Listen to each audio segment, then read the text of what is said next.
আসসালামু আলাইকুম রহমতুল্লাহ বারাকাত। সারা বিশ্বে বর্তমানে অবিচার চলতেছে, অর্থাৎ জোর যার মুল্লুক তার। কি জন্য বললাম যে মধ্যপ্রাচ্যের ভিতরে ইসরায়েল নামক যে দেশটা, এই দেশটা হচ্ছে একটি অবৈধ দেশ, দখলদার। তাহলে সে দেশে পারমাণবিক বোমা বানাইছে কাদের সহযোগিতায়? আমেরিকা এবং পশ্চিমা দেশগুলোর সহযোগিতায়।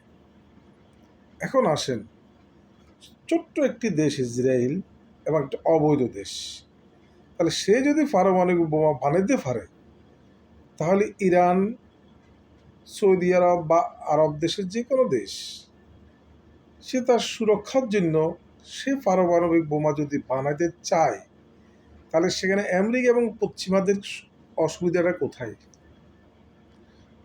আজকে এই যে আপনার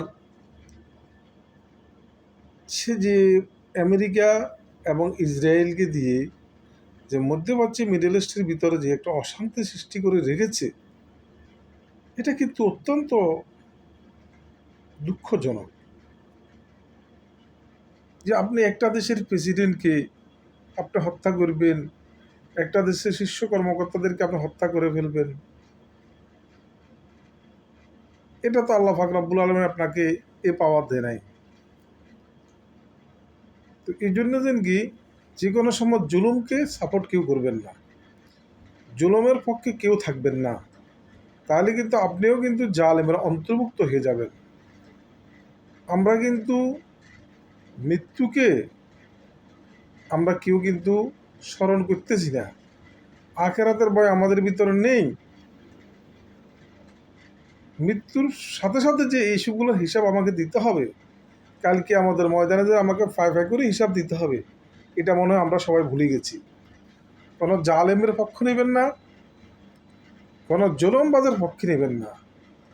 যেখানে অন্যায় হবে সেখানে প্রতিবাদ করবেন, অন্যায়ের প্রতিবাদ করবেন। সবশেষে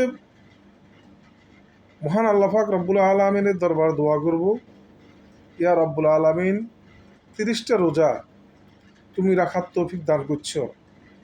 জানি না আমি কতটুকু তোমার হুকুম পালন করতে পেরেছি। আল্লাহ, আমি তোমার গুনাহগার বান্দা হিসাবে আমার রোজাকে তুমি কবুল আর মঞ্জুর করো, এবং সারা বিশ্বের যতজন মুসলমান রোজা রেখেছে আল্লাহ প্রত্যেকের রোজাগুলো তুমি কবুল আর মঞ্জুর করো। আল্লাহ, সারা বিশ্বের যে বর্তমান যে চলমান পরিস্থিতি, আল্লাহ তুমি এই যুদ্ধটা বদ্ধ করে দাও, এবং কি সারা বিশ্বের শান্তি ফিরিয়ে দাও। আল্লাহ, ইসরায়েল নামক এই দেশটা এবং আমেরিকার যে শাসক গোষ্ঠী যারা আছেন, আল্লাহ যারা এই জুলুমের সাথে জড়িত, আল্লাহ তুমি জালেমদেরকে যদি তাদের কপালে যদি আল্লাহ যদি হেদায়েত তাকে হেদায়েত দান করো, আর হেদায়েত যদি না থাকে রব্বুল আলামিন, তুমি এই জাতির সামনে, জনগণের সামনে আল্লাহ তুমি তাদের উপযুক্ত বিচার করো। এটাই তোমার কাছে দোয়া করলাম, আত্মযুদ্ধবদ্ধ করতে রব্বুল আলামিন। আসসালামু আলাইকুম ওয়া রাহমাতুল্লাহি ওয়া বারাকাতুহু।